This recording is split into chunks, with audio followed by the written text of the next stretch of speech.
Good afternoon. We begin this afternoon's business with portfolio questions. Question number 1 from Linda Fabiani. To ask the Scottish Government what importance it gives to nursing roles in general practice. Cabinet Secretary Shona Robertson.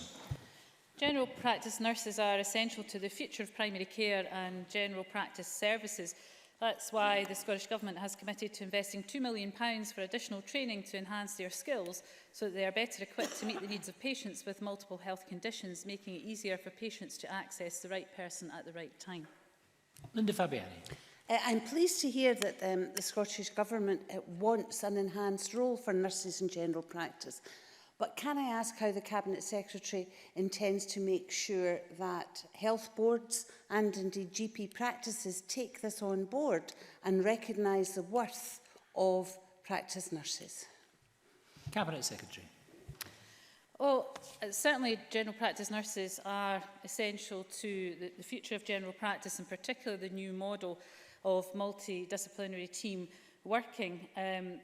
We're very confident that through the new model, and obviously the contract negotiations that are ongoing are key to the delivery of that, will very much recognise the role of the general practice nurse.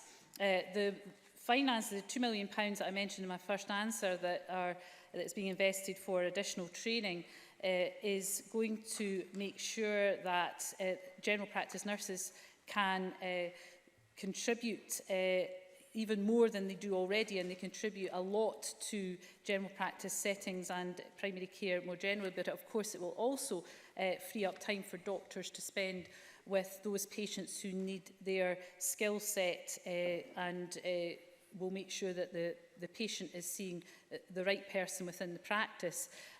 What I can also say to Linda Fabiani is that a short life working group has commenced, instigated jointly by the Primary Care Directorate and the Chief Nursing Officer Directorate, to refresh the role and educational requirements of general practice nurses. But I'm confident that they will continue to play an even more enhanced role than they do at the moment within general practice settings. Donald Cameron.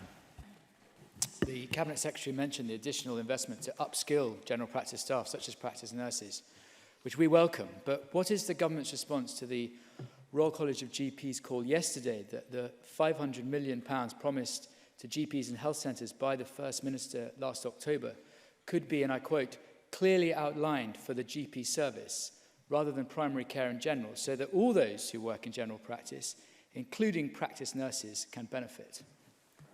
Cabinet Secretary. Well, we've been clear that there will be £500 million more going to primary care by 2021, and within that £250 million will go directly to general practice. That has been discussed with the BMA, and indeed I've had meetings with the RCGP to discuss this as well. What's important, and everybody recognises, particularly the BMA recognise in the negotiations around the new contract, is that in order to meet the needs of the population going forward, that can't all be put on the shoulders of GPs. It has to be a multidisciplinary team. And in recognising that, the resourcing, the £500 million, will recognise that as well as general practice nurses, we need community-based paramedics, we need AHPs, we need pharmacists, all of whom will form that multidisciplinary team, as well as mental health workers and others. I would hope that there would be very few, if any, within this chamber who would disagree with that principle. The resource is a big shift of resource towards primary care. I thought that would be something that would be welcomed across this chamber. Anna Sarwar. Officer, I do welcome the new investment going into primary care, and also welcome what the Cabinet Secretary said about nursing roles in primary care, particularly as we head towards being 830 GPs short in primary care by 2020. Two key elements to make that work, though, will be one, the GP contract, and secondly, the workforce plan. So can I ask the Cabinet Secretary what role other healthcare professionals will have in the GP contract process, and secondly, when she will be publishing a detailed workforce plan? Cabinet Secretary. Well, the workforce plan is on schedule to be published, as I said, in late spring, so imminently in the next few weeks. And of course, that has been a big undertaking with massive amounts of consultation across many sectors and staffing groups.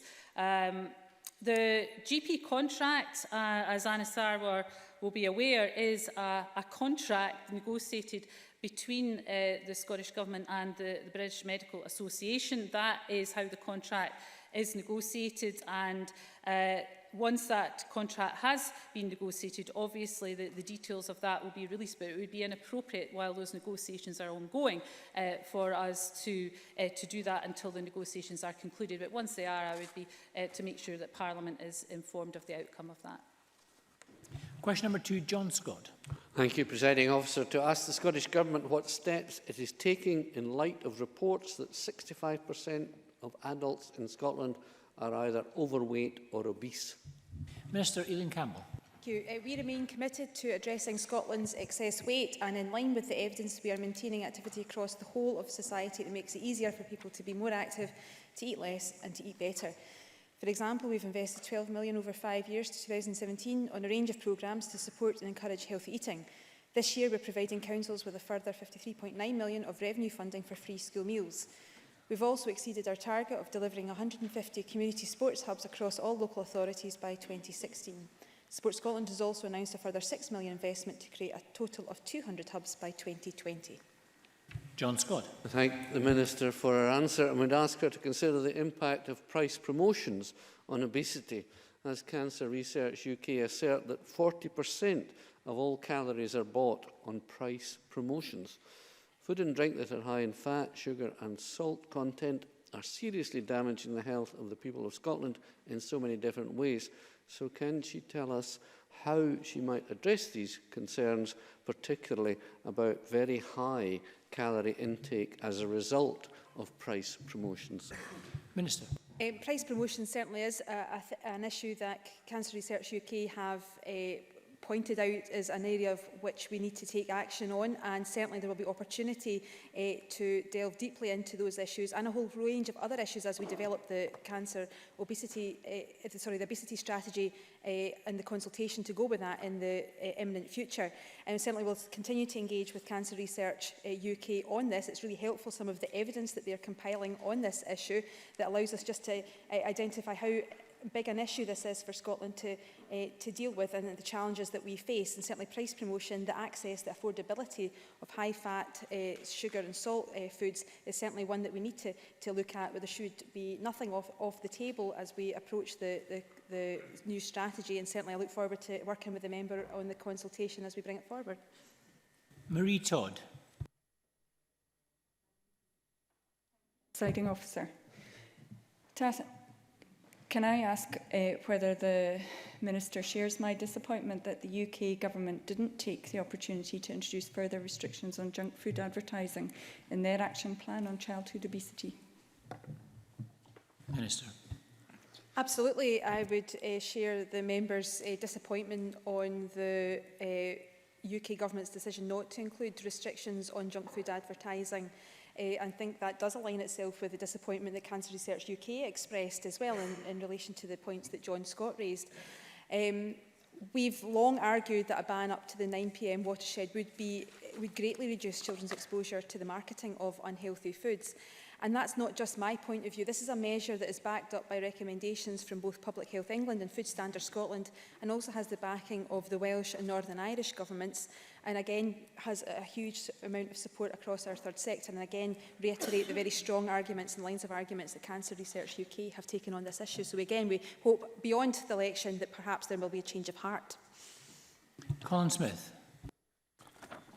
Thank you, Presiding Officer. The Minister will be aware that as well as 2/3 of adults being overweight or obese, almost 1/3 of children in Scotland are. Does the Minister therefore recognise that the current prevention of obesity route map isn't working, and given, as we've already heard, the utterly inadequate child obesity strategy published recently by the UK Government is also failing, will the Minister give a clear commitment that the new strategy will accept and recognise that the causes and consequences of obesity are not borne equally among Scotland's population and there's a disproportionate impact on those from deprived areas?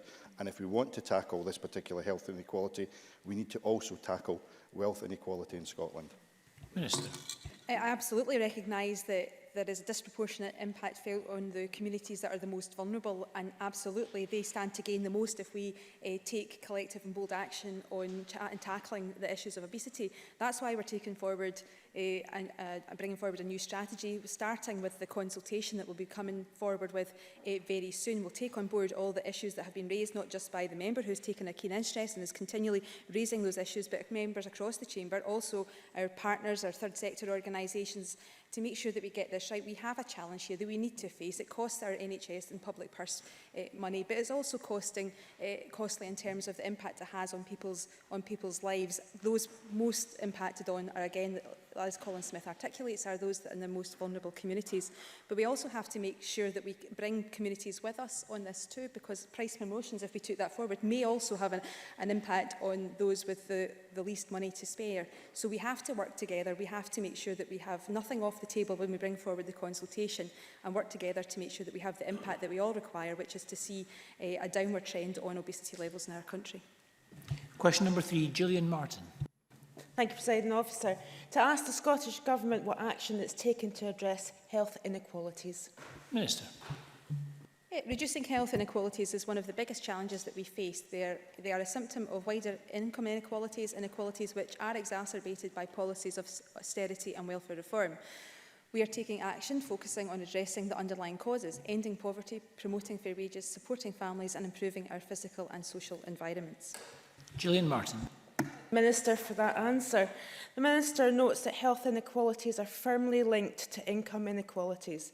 Can the Minister give an analysis of the potential knock-on effect on the NHS that a predicted 10% increase in child poverty as a result of the UK Government's two-child policy will have? Minister. Well, again, I will reiterate that the UK Government's welfare cuts are unfair and are having a hugely damaging and disproportionate impact on women. By 2021, around 50,000 households in Scotland will be affected by the two-child cap, reducing spending in Scotland by around 120 million. So while the Conservatives do come here very often ask us to do more on a number of different issues, perhaps they need to be also asking their UK Government colleagues to stop with this gross unfairness. The IFS estimates that a three-child family will lose on average £2,500 per year, while families with 4 children or more will lose £7,000 per year, and 4 million families right across the UK will see entitlements fall. Reducing support to low-income families will push people further into poverty, which impacts negatively on health and causes pressure on other public services. So, Presiding Officer, 4 million families impacted by harsh Tory cuts. I think that's 4 million reasons why we should not be voting Tory in June. Miles Briggs. Thank you, Presiding Officer. Has the Minister studied the new report published this week by the Mental Health Foundation, Surviving or Thriving, which highlights severe health inequalities within mental ill health in Scotland? What specific additional action is the Scottish Government taking to reduce health inequalities among people suffering from mental health challenges and illnesses? Minister. Again, I thank Miles Briggs for raising the issue. Again, I do think, though, that while he does talk about inequalities quite often in this chamber, that again he should be making these points also to his UK Government colleagues who are the source of some of this inequality and have the power within themselves to try and reverse some of that inequality. The member will also have been in the chamber when my colleague Maureen Watt set forward our new 10-year mental health strategy, which does look at the impact of inequalities and has a range of actions that will help reduce inequalities and help reduce some of that impact that detrimental impact that has on mental health. But again, I do reiterate, it takes a bit of a brass neck for the Conservatives to continually come here and talk about inequalities when they themselves have been the cause of much of that inequality in the society of the country. Neil Findlay. Does the Minister agree that income inequality is at the heart of health inequality, and one of the key ways of addressing that is through the tax system? Why won't the Government introduce a progressive tax system? Minister. of measures within the powers that we have to make sure that we can reduce inequalities. We're taking forward a number of measures around living wage. We've brought forward plans around our taxes system as well, and we also continually mitigate against the worst impacts of welfare reform. So we're doing a number of different measures within the powers that we have, within the budget that we have been given, to make sure that we can do our best to make sure that we have and can create the fairer society that we all seek. And it just seems a bit of a pity at times that Neil Findlay continues to ignore those measures and continues to cart from the sidelines. Question number 4, Dean Lockhart. Thank you, Presiding Officer. To ask the Scottish Government what it is doing to encourage participation in sport. Minister again. The Active Scotland's Outcomes Framework sets out our ambitions for a more active Scotland and is underpinned by a commitment to equality. We want to ensure that people of all ages from all communities across Scotland have the opportunity to participate in sport and physical activity. That is reflected in our investment in programmes such as Active Schools to provide more sport and physical activity opportunities for young people, and also our investment in facilities, including community sports hubs, of which there are currently 157 right across Scotland, increasing to 200 by 2020. I'm also delighted that following a total investment of £12 million, the superb facilities at the UK's first ever Parasport Centre at Inverclyde are now open. Dean Lockhart. I thank the Minister for that response. Despite increasing levels of child and adult obesity in Scotland, the budget for sports has been cut significantly over the past 2 years, even after taking into account the funding mentioned by the Minister. Can the Minister therefore explain how cutting the budget for sports, including budgets for grassroots sports clubs, is going to help tackle the increasing health problems associated with obesity and related challenges? Minister. I announced in April an additional £2 million investment in sports governing bodies, which will be redistributed by Sport Scotland to help offset the reduced revenue from the National Lottery. I've also written to the UK Government around the issues that continually present themselves around reduction in National Lottery. So again, I look forward to maybe getting the member's support and asking his colleagues to do what they can to reverse the National Lottery challenges that our sporting bodies are facing.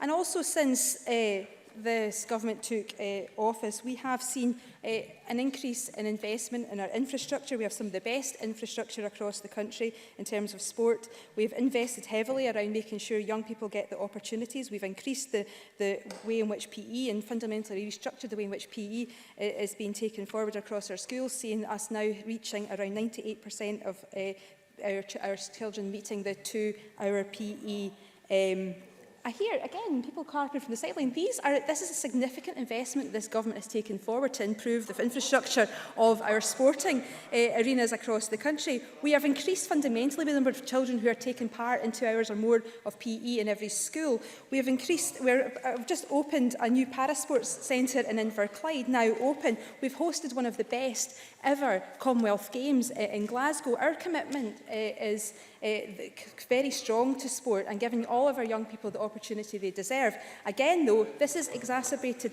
Children's opportunity and life chances are exacerbated by inequalities. Again, I would just reiterate, the Conservatives need to be looking a little bit closer to home around inequalities and where that is being manifested. Question 5 has not been lodged. Question 6, Alison Harris. Thank you. To ask the Scottish Government what health guidance is given to operators of sports and leisure facilities that are close to the Grangemouth Chemical Complex. Minister. There are strict arrangements in place to ensure that the Grangemouth Chemical Complex operates safely, and that if something does go wrong, that health and safety of the public is protected. These arrangements include a community warning system in the event of an incident at the complex, which enables people living and working in nearby areas to be alerted quickly. The community warning system is tested twice a year. Falkirk Council provides regular local guidance on what people should do when the community warning system is triggered. That advice, which applies to sports and leisure facilities, is to go in, stay in and tune in. That is to go indoors, close the doors and windows and wait for further instruction. Alison Harris. I thank the Minister for that response. However, during the recent incident at Ineos in Grangemouth, provision was made for pupils at primary and secondary schools to be kept indoors. However, users of the outdoor sports pitches continued to use the facilities. So in view of the numbers of people who use these facilities, will the Scottish Government undertake to review the guidance given to the operators of these facilities? Minister.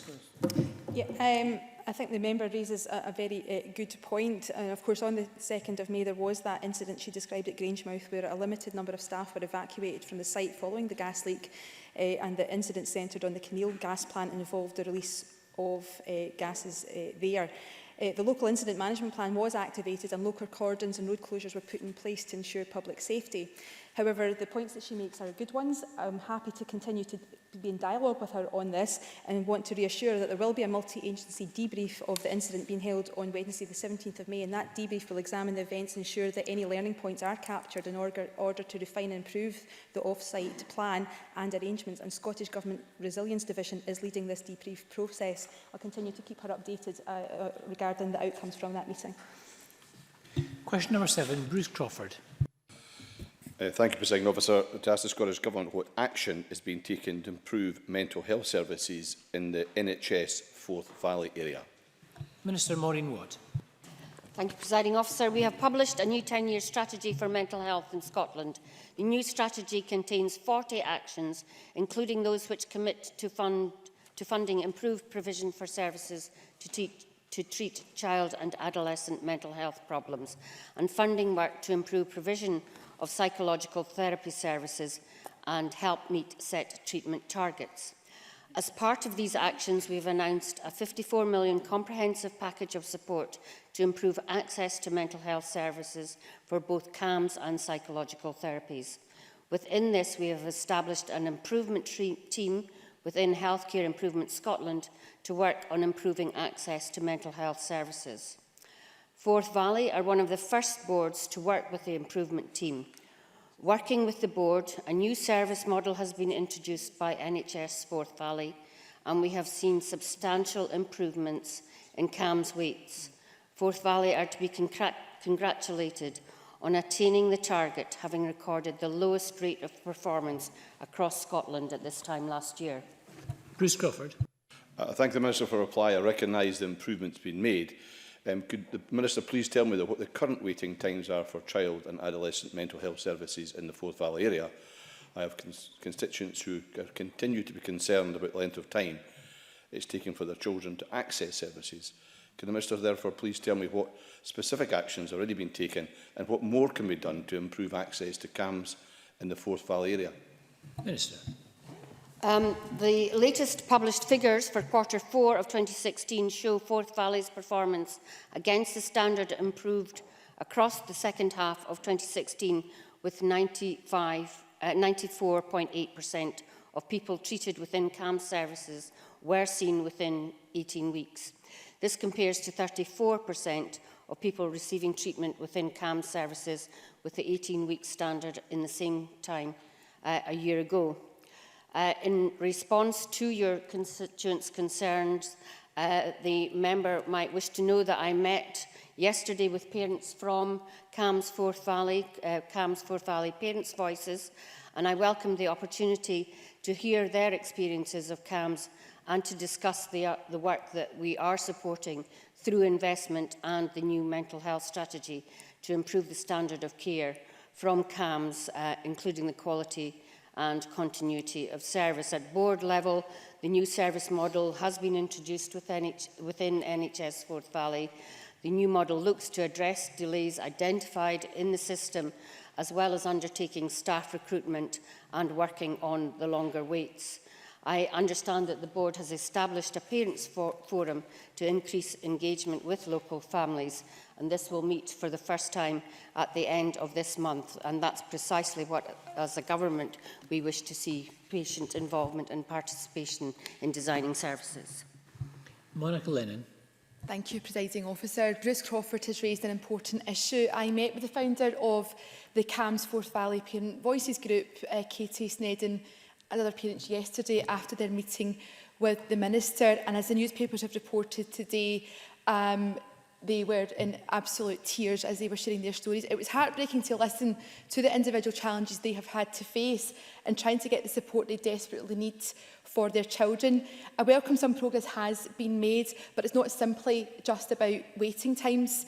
The Scottish Government have committed to look at rejected referrals, and I look forward to hearing more of the detail on this. But can the Minister provide an update on what her response is to the group's call for a full audit and review of the CAM service in the Forth Valley, and if she will give this consideration. Minister. Well, as I've already said, I did meet with the parents yesterday and listened to their stories, most of which are historic, also pre-2007. So, as a result of what we've got in the new mental health strategy and what has been done so far, we are seeing excellent progress in Forth Valley on waiting times. So, rather than have a full-blown audit of what's happening, I'd prefer to get on with doing the job and making sure that what is required is put in place. And that's precisely what we're doing in Forth Valley and with the new mental health strategy across the country. Dean Lockhart. Thank you. Despite the hard work of its dedicated staff, NHS Forth Valley continues to suffer from a lack of resource.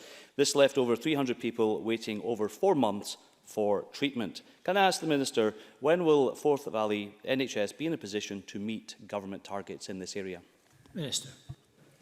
Well, as I've already mentioned in my previous answers, NHS Forth Valley is now meeting its waiting time targets. And of course, this government was the first to introduce waiting times.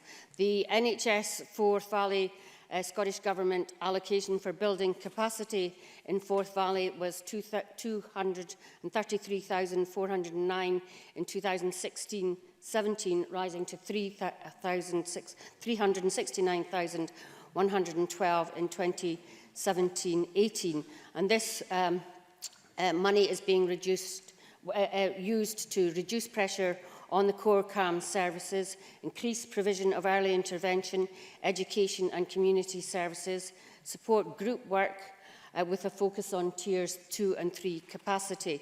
It is also being used to fund clinical posts in older people's services, MSc Applied Psychology in primary care and early psychological intervention practice support, a range of measures to make sure that Forth Valley meets its targets.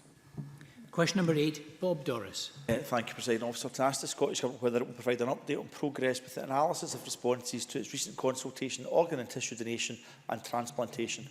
Minister Aileen Campbell. The consultation responses are currently being independently analysed and we expect to receive that analysis very soon. We will carefully consider the analysis before setting out our next steps in the coming months. Bob Doris. I thank the Minister for that answer. Minister, I helped scrutinise evidence at stage 1 in the previous proposals for an opt-out organ donation system before this Parliament. Our committee recommended additional specialist nurses, consultants and intensive care beds, irrespective of whether any opt-out system was to be introduced. I voted against the opt-out organ donation system, not out of principle, but because of the weakness of the legislation before us at that time. So, Minister, can I ask what consideration the Scottish Government has given to the recommendations I have referred to earlier on in my question, as well as addressing any weaknesses within the previous legislation? Minister. Thank you. Since the programme of work to increase donation rates as part of the Donation and Transplantation Plan for Scotland 2013-20, the Scottish Government has provided funding to appoint 7 additional specialist nurses for organ donation, as well as a dedicated regional manager from NHS Blood and Transplant to work full-time in Scotland. There are currently 22 full-time equivalent nurses. Appointing more, however, would dilute the expertise in approaching families and obtaining authorisation and would not necessarily lead to a rise in donation rates. A review by the clinical leads for organ donation across Scotland resulted in resources being targeted at specific areas where it was felt they could make a real difference, for example, amongst ethnic minority groups and in rural areas. In addition, resources have been moved to where donation potential is greatest. And in terms of intensive care capacity, in 2015, National Services Division published Commissioning Transplantation to 2020, which looked at the capacity within the NHS to achieve this and was not highlighted as an issue. Again, though, we do have a very positive story. Although the stage 1 did not pass, there has been a huge amount of work and effort gone into ensuring that there is effort and attention placed on ensuring we can increase the rates of donation. We've got a good story to tell. The work has been considerable, but again, I can continue to keep in touch with Mr Doris around the next steps following the analysis from the consultation. Question number 9, Mark Ruskell. Thank you, Presiding Officer. To ask the Scottish Government what action it is taking to address the effects of noise pollution on public health. Minister. Through Scotland's implementation of the European Commission Environmental Noise Directive, Directive 2002-49/EC, noise mapping and associated action plans have been put in place to help manage environmental noise. The strategic noise maps are currently being updated by Jacobs, experts in this field, and are due for publication this summer. They will inform the implementation of the next set of action plans, which could include actions in areas such as traffic and transport policies, technological innovation and public awareness raising. Mark Ruskell. Can I thank the Minister for that response? I mean, she'll obviously be aware that noise is the second largest environmental cause of ill health after air pollution. In fact, a UK study showed last year that exposure to noise above recommended levels resulted in an additional 1,169 causes of dementia, 788 cases of stroke, and 542 cases of heart attack in a single year. I mean, given this evidence, Minister, can I ask why Edinburgh Airport has recently been allowed to carry out a consultation into new flight paths, which will expose nearby communities to levels of up to 80 decibels without completing a full health impact study? Minister. I will look into the issues that the member raises, but he is right to point out about the impact that noise can have on people's health. That's why the directive recognises that noise pollution is one of the main environmental problems in Europe and that a framework for noise management is necessary. And I'll continue to keep him updated on the work that's ongoing around the mapping, which includes planning exercises for the 4 agglomerations, which includes Edinburgh. And that's a bit of work that's multidisciplinary and requires input from a range of local authority staff and other key partners. And it's proposed that the working groups for each area will be tasked with delivering content of the action plans, and the Scottish Government will take responsibility for finalising and submitting completed plans. So I think the one that he will be particularly interested in will be the one for Edinburgh, which will include the communities around the airport. Alexander Burnett. Thank you, Presiding Officer. It is becoming clear that both noise and air pollution are becoming a systemic problem in Scotland. Will the Minister back my colleague Maurice Golden's campaign to increase the number of air quality monitors across Scotland? Minister. Well, again, I'll keep the member updated on how the mapping exercise is progressing and certainly take a good look at the work that he indicates his colleagues is taking forward. Again, like Mark Ruskell said, environmental noise is an important issue. It does have an impact on health. That's why we need to make sure that we have the right procedures and people in place, and making sure that we have the right resources and in place as well to ensure enforcement and recognising the impact that it can have on our communities. Again, that's why the directive is so important, because it is one of the main environmental problems in Europe, and that a framework for noise management is necessary. And it also means that the Scottish Government will continue to maintain and protect enhancing environmental standards, even though they are an EU requirement. We'll do that and continue that post-Brexit. Question 10 has not been lodged. Question 11, Ben McPherson. Thank you, Presiding Officer. To ask the Scottish Government what support it is giving to general practice. Cabinet Secretary Shona Robertson. In October 2016, the First Minister made clear the scale of our ambition in shifting the focus of health investment from acute care to primary and community care, with an increase in overall annual funding for primary care of £500 million by 2021. While the full £500 million invested in primary care should benefit general practice by 2021, Scottish Government investment in direct support of general practice will reach an additional £250 million per year. There will be a year-on-year increased investment between now and then. The investment has already started in 2016-17. Investment in direct support of general practice will be £60 million, and this will increase to £71 million in 17-18 in direct support of general practice. Ben McPherson. I thank the Cabinet Secretary for her answer. Can the Cabinet Secretary also explain what support will be provided to practice staff in Edinburgh in particular? Cabinet Secretary. Well, I am aware the member has a particular interest in the issues surrounding Inverleith medical practice based within his constituency, and the retention of the practice staff team within the NHS was one of the key considerations of NHS Lothian. I know he's taken a particular interest in this and has spoken to me about this on a number of occasions. All of the staff have found alternative positions within several other GP practices and all within the NHS, something which we have actively promoted. More widely, the Edinburgh Health and Social Care Partnership are developing a programme of support for practices and their staff who are facing some challenges, and of course they're using the Scottish Government's Primary Care Transformation Fund to do that. Brian Whittle. Thank you, Presiding Officer. The Cabinet Secretary will be aware that the GP practice in Fenwick, Crosshouse and Comores have recently had to resign from the practice with the potential of losing 5 GPs in the area and a further 6 through imminent retirement. On top of this, there are already 15 vacant places in Ayrshire and Arran as of 2 weeks ago. So what comfort can the Cabinet Secretary give to those GPs who have had to resign from their practices or are in danger of resigning their practice? Cabinet Secretary. Well, as I've said in this chamber on a number of occasions, there are short and medium-term supports that are available through boards to help to address some of the recruitment and retention challenges in the here and now. But the solution that will help to transform the position of general practice and primary care in Scotland is based around the new contract and the new model for primary care, and that is something that will benefit GPs within Ayrshire and Arran and elsewhere in Scotland. But I can say to Brian Whittle and Donald Cameron, who earlier raised these issues about GPs, what they're less keen to talk about, though, and to quote, is the RCGP's concerns expressed today, that when they said that if the 226 GPs from other EU countries working in Scotland had to leave following Brexit, it could have grave consequences for patient safety. We don't hear the Tories quoting the RCGP on that very much. I wonder why. Question number 12, Gordon Lyndhurst. To ask the Scottish Government what action it is taking to improve public health through cycling. Minister Aileen Campbell. We know that cycling has both physical and mental health benefits and plays a big part in health improvement. Over the period 2014 to 17, Sport Scotland has invested almost £2.6 million into Scottish Cycling, the governing body for the sport in Scotland.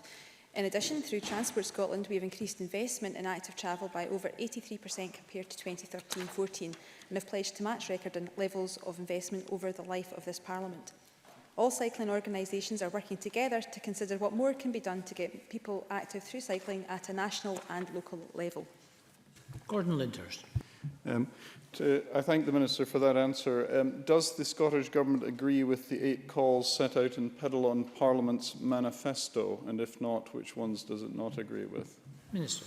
We'll certainly continue to work with all of our partners around the issues that we can do to make improvements around accessibility, safety of cycling at a local and at a national level. We do have and have invested heavily in making sure that there is more accessibility around cycling. We've invested through legacy programmes. The one that he may be interested in as a Lothian's MSP is the recently opened Skelf Bike Park in Edinburgh, which has been got grant funding made available through the legacy project, and which is allowing people who might not ordinarily have had access to cycling to be able to use the cycle route there free of charge for many years to come. We also have invested including with our partners, a total investment in cycling facilities of approximately £138 million since 2007. We've also increased the number of cycle paths and walking lanes, and so we'll continue to work with and listen to all calls about what more we can do to increase cycling participation levels at that local and national level. And again, we'll work with Pedal on Scotland to identify areas that we can work together to make improvements for Scotland. Ben McPherson. Thank you, Presiding Officer. Can I ask the Minister what impact does the Scottish Government envisage that the decision to leave the European Union could have in terms of funding for the future of active travel hubs across Scotland? Minister. Well, we have pledged to match record levels of investment in active travel, as I said, over the life of this Parliament. Transport Scotland, as lead partner, has secured funding of up to £8 million investment from the European Regional Development Fund 2014-2020 programme to support the development of low-carbon travel and transport hubs until December next year.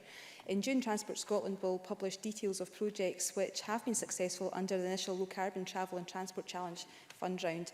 All ERDF contracts entered into before the UK leaves the UK will be guaranteed, even when those payments continue beyond the EU exit point. However, there is no clarity on what that replacement funding arrangements will be for those schemes once the UK has left the EU. The Scottish Government will negotiate with the UK Government to ensure that future financial support for the range of initiatives currently supported by European funds is allocated on a fair and equitable basis across the UK post-Brexit. But I think the member is right to recognise that in all areas of life, the mess that the UK Government has got us in with Brexit, the lack of clarity, the lack of engagement they've had, it does impact upon many issues in local communities, such as cycling. So we'll continue to negotiate, we'll continue to make the case, and we'll continue to ensure that Scotland gets a fair deal in these negotiations. Question 13, Polly McNeill. To ask the Scottish Government what its policy is on the provision of minor injuries units in communities. Cabinet Secretary. The planning and provision of local services is the responsibility of NHS boards. This planning should take account of local needs to ensure that demands are met and patient care is delivered in an optimal way. Polly McNeill. Presiding Officer, the West Glasgow Minor Injuries Unit treats adults and children aged 5 and over.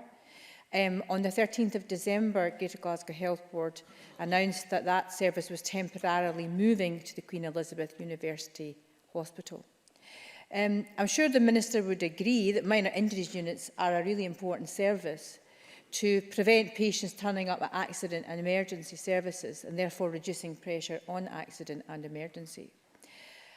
People who live in the west of Glasgow would like an assurance that that service will return as before, as it was a temporary measure, and really it's important that minor injuries units are also local services. Does the Minister hold the view that the people of the west of Glasgow should have their minor injuries unit returned to them as promised? Cabinet Secretary.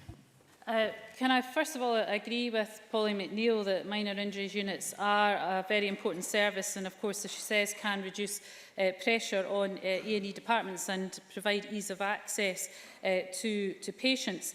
As Polly McNeill, I'm sure, will be aware, the York Hill unit was always an interim step as part of the migration of services in Glasgow in recent years. And it's right that the board should take the time to properly consider where the new West Glasgow service should be located. She will understand some of the challenges with the York Hill site, which I think was partly the reason for some of the low attendances. It was not a site that was easy to access. So I would hope that Polly McNeill would welcome the fact that there has been an assurance, not least from the chair of the board to me directly, that there will be a West Glasgow minor injuries unit. However, I think it is right that they look at other locations, the Gart Naval site being one of them, and I'm sure she would understand, Polly McNeill would understand, that there are some advantages to that site in terms of the co-location with other services. So I would encourage her to engage with the board directly. There is no question about whether there should be a West of Scotland minor injuries unit. There will be one. It is about where that is best located.